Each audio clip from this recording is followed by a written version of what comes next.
1. What is Omaha poker? Hey there.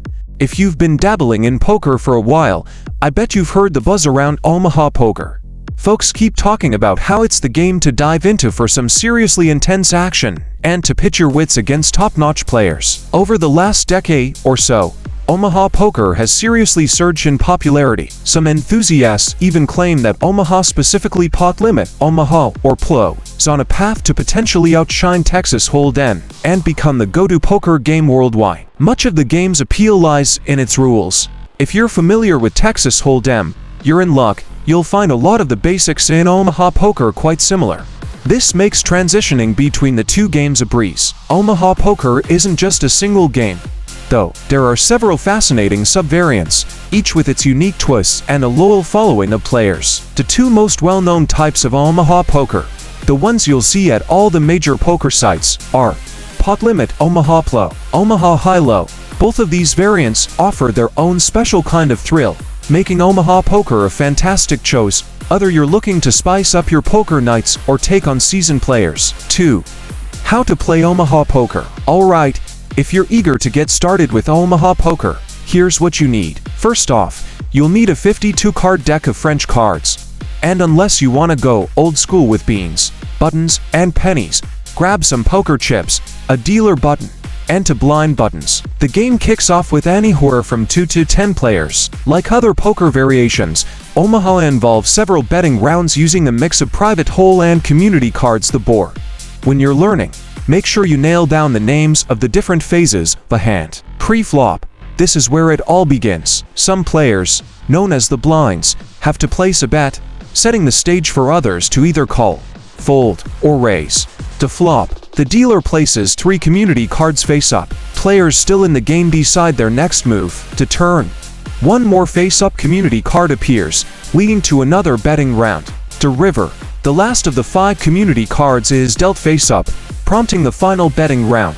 To showdown, remaining players reveal their cards to determine the winner. Pre-flop action, the big blind BB and small blind SB place their baits on the table, initiating the game. The dealer gives each player 4 cards, all face down. Unlike Texas Hold'em, where you get 2 cards, here you start with 4. The first round of betting kicks off as soon as everyone has their cards, beginning with the player to the left of the big blind, known as under the gun UTG. Players have 3 choices: call, match the big blind's bet, or the highest bet if someone raises. Raise, increase the bet. Fold, give up their cards and exit the hand. To flop, the dealer places 3 face-up community cards on the board, called the flop. These are cards everyone can use to make the best poker hand. This is followed by another betting round, similar to the pre-flop. To turn, next, the dealer adds another face-up community card. The turn, players still in the game enter another round of betting. To river, finally, the dealer reveals the last community card face-up, the river. This prompts the final betting round. To showdown, if multiple players remain after the final betting round, they reveal their cards. To win in Omaha, you must use exactly 2 of your 4 whole cards and combine them with 3 of the 5 community cards. No exceptions, it's always 2 from your hand and 3 from the board.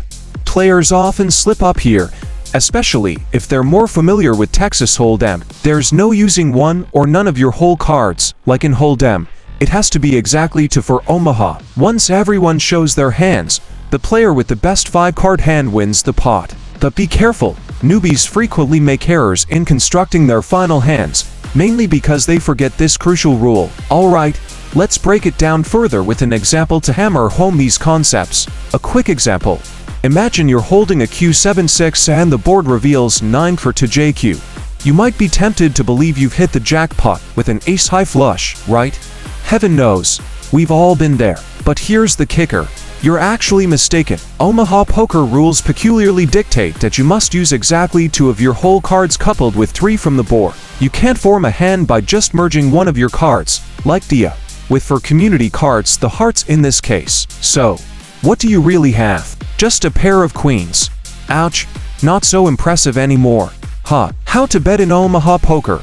Understanding betting nuances is crucial in Omaha poker, as there are stark differences from Texas Hold'em that could cost you chips if overlooked. In both games, the minimum bet starts at the big blind amount, so in a $1, $2 PLO game, you're looking at a minimum of $2. Yet, unlike in No Limit Hold'em where you can bet everything you've got anytime you please, hence the no limit, TLO restricts your maximum bet to the pot size, a foundational aspect of the game. Calculating a pot-sized bet can feel like unraveling a cryptic puzzle sometimes. If the pot stands at $10 and you're first to act, betting the pot means $10. Simple, right? But hold your horses, it gets more tangled as the hand progresses. Fortunately, in online play, or in casinos with savvy dealers, the math is handled for you. Let's delve into a scenario to clarify. Betting example in PLO. Suppose there's $10 in the pot.